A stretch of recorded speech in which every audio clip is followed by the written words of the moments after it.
ways you blame Democrats and President Biden for driving inflation up, but Congress gives the Federal Reserve the mandate to stabilize prices. What, if any, blame do you put on the Fed for not acting sooner?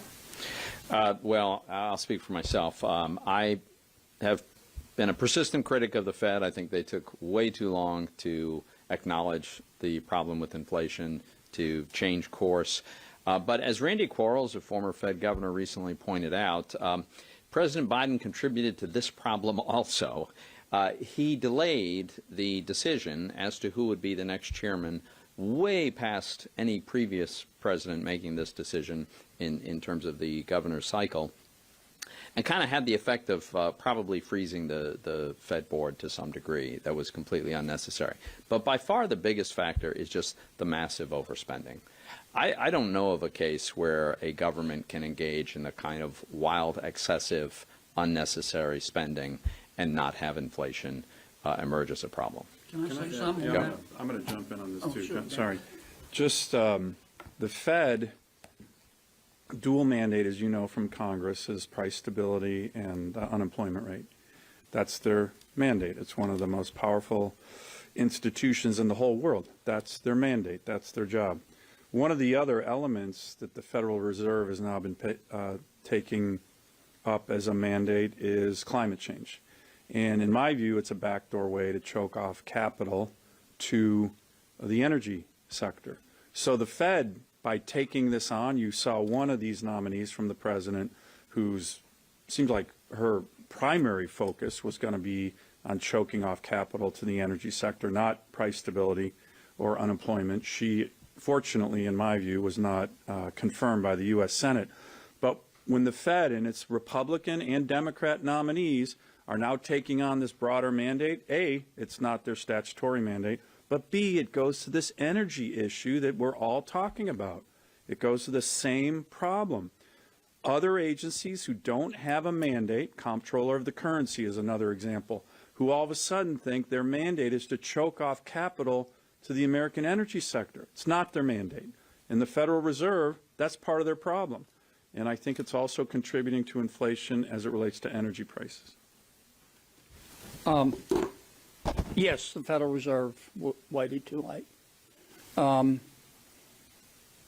we're not going to get control of 8.5% and rising inflation without making changes both to monetary policy and fiscal policy.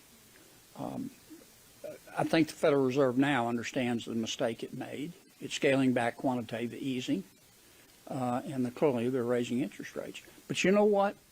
The executive branch of the United States Congress need to do their part too. Here's what we have: a budget. We need to freeze it. We've got a budget. I'm not talking about shutting down government. We've got a budget. We need to freeze all new spending except for defense.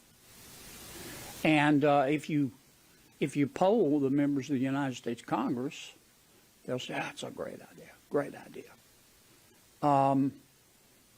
But then if you say, but you understand, that means you can't spend outside your budget. I mean, I'll give you an example. Do we need more money for COVID? The experts in the Biden administration say we do. But when you ask them, well, why don't you just repurpose some of the COVID money that we haven't spent? They say, no. We need new money. That adds to inflation. We have a crisis at the border. It's going to get worse, folks. You watch. Within the next 2 months, the Biden administration is going to say we need new spending for border security. And the cherry on the banana split is the big tech giveaway bill, the so-called China competitive bill that we're going to be asked to vote on. That's $250 to $400 billion, and it's a giveaway to big tech. Okay, if you believe in fiscal responsibility and restraint, you can't vote for that bill. Final point I make is look. Let me give you an example of the shortcomings and the reason I don't think this administration is taking all this seriously. Nobody in their right minds, if you're trying to get control of inflation and beat back stagflation and keep from having another GDP drop, would try to promulgate new NEPA rules unless you've parachuted in from another planet. We worked hard in the infrastructure bill. I didn't vote for it because the infrastructure bill, because it wasn't infrastructure. And I'm not going to buy a car to get the cup holders. But one of the good provisions in that bill was to reform NEPA.